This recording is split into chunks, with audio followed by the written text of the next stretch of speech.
are you there still?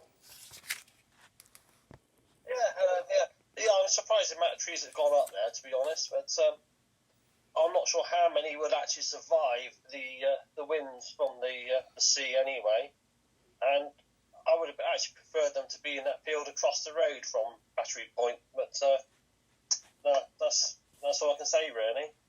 But yeah, I will be having a chat with Bridget at some point later on in the week. Okay. So Tim. Yeah, you haven't got up there. Yeah, so You're Tim, mute. can we do anything about what has happened up there? Because I think that if all those trees did survive, and in some ways I hope they don't, I hope that the deer come along and chew them when they get to the top of their protective covers. I think the deer are more important on there than the trees. But can we do anything about what they've done? I mean, they made mistakes in Brampton Way, they've made mistakes in the marina, they've made mistakes in other areas. And what annoys me is that the tree officer from North Somerset Council said, we're learning lessons. Well, I'm sorry, don't learn lessons from our historic town. I think Battery Point and Portishead deserves better than that. I don't want them to learn lessons from us. I want them to make sure that they consider the consultations, that they think about things a little bit more carefully and avoid making the mistakes that they seem to be making time and time again.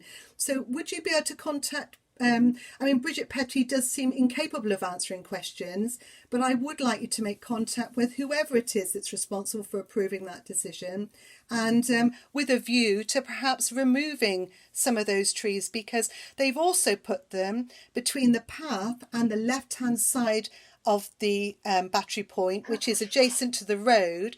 And if all those trees grow, to what height I don't know, because they haven't told me what sort of trees they've planted, they will deprive the existing trees of light and moisture. And worse than that, on the other side, they've encircled one of our ancient trees with other trees. It just seems bizarre and totally ridiculous. I'm very cross about it, and I'm cross that, not necessarily for you, Tim, but I'm cross that we've got ward councillors that weren't on the ball on this. I've got to be honest, because we've had a bike rack in the high street, and we've had the heritage centre done in the folk hall, but this rewilding business has been going on for a long time now. Where was the voice? Because in Clevedon, I spoke to the lady who was involved in stopping the trees in Clevedon, and their councillor was incredibly effective. And this is not to the detriment of you, Tim.